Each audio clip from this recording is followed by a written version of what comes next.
the lines we no longer see. Have you ever stopped to think about the journey your morning coffee took? Or the path an email travels in the blink of an eye? We live in a world defined by lines on a map. These borders tell us where one country ends and another begins. They are powerful symbols of identity. They are powerful symbols of safety. They are powerful symbols of control. For centuries, these lines have dictated where we can live, who we can trade with, even who we are. They are etched into our minds as fundamental truths. We see them as permanent. We see them as solid. We see them as unmoving.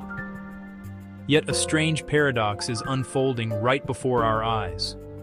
On one hand, physical borders seem more important than ever. Nations build taller fences, deploy more guards, and use advanced technology to monitor every inch of their territory. Political debates rage over immigration, trade tariffs, national security. These conversations reinforce that the lines separating us matter most. The world is doubling down on its divisions, but at the very same instant, a different reality is taking shape, not of concrete and wire, but of invisible flows. It is a world of data packets, of financial transactions, of shared ideas that cross continents in seconds. While we argue about walls, a new infrastructure connects us, operating by different rules, creating new borders and new communities. It challenges the neat world of sovereign states. Are borders stronger or fading away? The answer is both. Borders feel ancient and permanent, as if carved into the earth by nature itself. We look at confident lines separating nations and assume they have always been there. But this is an illusion. Every border is a human invention, products of history, of wars, of treaties, of political decisions. They are not natural features like rivers or mountains, though they often follow them. They are ideas we have collectively agreed to make real, and ideas can change. For centuries, physical presence defined borders. Soldiers walked perimeters, cartographers surveyed, news of disputes traveled at the speed of a horse or a ship. Borders felt permanent, hard to create and hard to change. Today we view our planet from space. Satellites map every inch, updating our view in real time. A border skirmish is no longer a rumor, it is a live video on our phones. Borders become hyper-visible. We see the lines more clearly, giving a sense of control and certainty. Yet the same tech reveals fragility and arbitrariness. Refugees crossing, drones flying, ideas spreading as if lines were not there. The psychological comfort is eroding. Borders are dynamic, negotiated, evolving agreements, lines in the sand and in our minds. They are as much a product of our minds as they are lines in the sand. To grasp how much has changed, look back. For most of history, lines between peoples were fuzzy and fluid. Influence faded over distance, blending into neighbors. Borders were zones where cultures mixed and power was contested.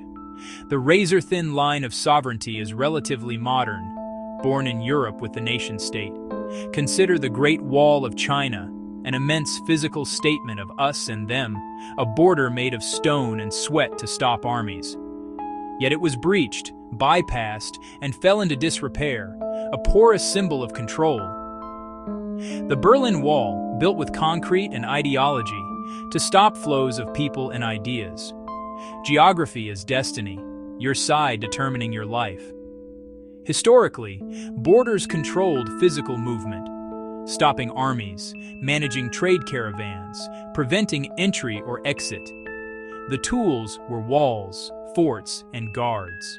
What happened inside your borders was your business. Outside was someone else's. That model is no longer sufficient to describe our world. Imagine you are sitting in a cafe in Chicago. You type a quick email to a friend who is traveling in Tokyo. You add a photo and hit send. In less than a second, it arrives. The journey your email took was more complex than any airplane flight. It was broken into packets, traversing routers and fiber underseas, crossing borders without a single stamp. Then it reassembled, perfectly intact.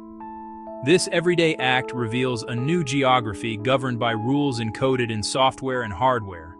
When your data left the United States, it met different laws. The EU's GDPR acts like a digital border guard for European citizens' data. Your data packet, in a sense, had to show its papers. Some countries build digital walls. China's Great Firewall filters and censors flows, blocking social media, news, and search engines, creating a separate national internet. Old territorial logic applied to information creates a puzzling new landscape. You may be a citizen of one country while your digital self exists in many. Estonia's e-residency separates legal identity from physical location. Live in Brazil, run an Estonian company, serve customers in South Africa. A layered, networked identity. Every time you go online, you leave a trail of digital dust. Data from your clicks, searches, purchases, and posts. This information is incredibly valuable. Companies target ads. Governments surveil and understand populations. Who controls this data is now a geopolitical issue. New digital borders. Data localization keeps citizens' data on servers inside national borders. Dozens of countries implement such laws. If data is valuable, keep it at home. Digital protectionism. Pushed far enough, the internet splinters into national or regional domains. An app built in California may need separate European and Asian infrastructure to comply. The internet is now a patchwork of regulatory zones with invisible walls. Being a citizen is being redefined. Online communities form around interests, passions, beliefs, creating social norms, economies, and identities. A scientist can collaborate more closely across oceans than next door. These digital tribes offer belonging sometimes stronger than national identity, another layer in a complex social world. The map we learned in school no longer tells the full story. Real geography now includes connectivity, a dynamic, layered, often confusing map of flows that we must learn to see. National sovereignty is the bedrock of our international system, the idea of ultimate authority within borders. For centuries, armies threatened sovereignty. Today, the profound challenges ignore borders. These forces flow through the walls of the nation-state, making old models look obsolete. Consider climate change. Emissions anywhere affect everywhere. Droughts ripple prices and unrest. No nation can solve it alone. The climate carries no passport. A virus leaps borders in weeks, on planes, ships, with people. By the time borders close, threats are inside. Public health is global security. Cyber attacks cross at the speed of code, shutting grids, stealing secrets, jolting markets. Warfare without soldiers. Battlefield as network. Border as a line of code. The fortress walls have become porous. Well, increasingly porous. Massive multinationals rival nation-states. Global supply chains, customers, finances, revenues that exceed countries' GDPs. They navigate seams, shifting profits, playing jurisdictions, setting de facto standards, reshaping local destinies. A single data center can transform a country's economy. Power is measured not just by armies, but by connectivity. International organizations shape the landscape. Join a bloc like the EU, and you trade a slice of sovereignty for market access and collective security. Webs of international law sit above the nation-state, limiting freedom of action. Yet sovereignty is not dead. Sovereignty is becoming shared and negotiated. Power now includes the ability to attract investment, participate in networks, and cooperate on shared problems. Connectivity compounds capability. The most sovereign nations of the future will be the most connected ones. Our world is not flat. It is a three-dimensional landscape of connections and divisions we must learn to navigate. This is not just a task for presidents or CEOs. It is a task for all of us. The future of governance is shaped not only by grand treaties, but by everyday choices. The global economy provides the most dramatic evidence of our borderless world. Money moves at light speed. Trillions in currencies, stocks, and bonds flash around the globe, 24/7. A decision in Singapore hits New York before coffee. Capital seeks return, unburdened by borders. Our things move almost as freely. Your device is a citizen of the world. Design here, fabricate there, mined elsewhere, assembled and shipped through a global web. Trade as a share of global GDP has more than doubled since 1970. Yet tension grows. Capital and goods flow. People do not. It's easier to move money than a skilled worker. A fundamental imbalance. Owners of capital roam while labor stays. New tech, AI, automation, creates a border between skills and displacement. Blockchain and cryptocurrencies form parallel financial systems outside traditional control, fracturing fortunes. If the old model of simple lines no longer works, what comes next? We cannot simply erase all borders. Borders still provide identity, security, administrative order.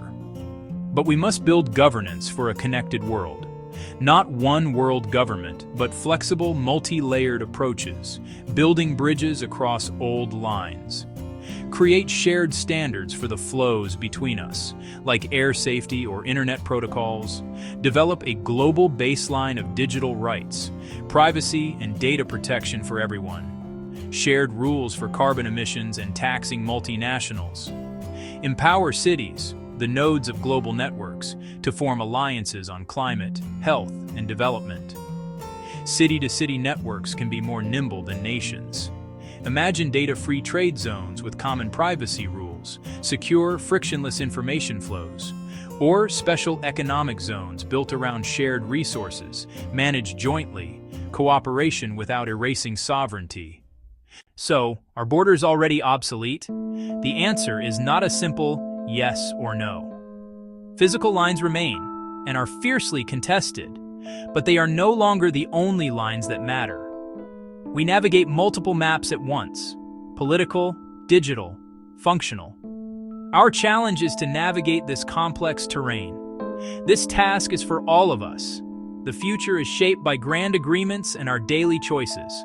Communities we join, products we buy, information we share, how we connect across difference.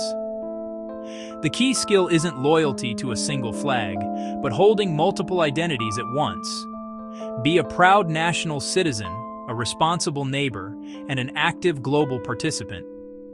This is not a contradiction. We need smarter borders, hard on threats like terrorism and viruses, soft on beneficial flows like trade, ideas, and talent, secure but not closed, sovereign but not isolated. Start simply. Connect beyond your border. Learn a new culture. Follow foreign news. Support global enterprise.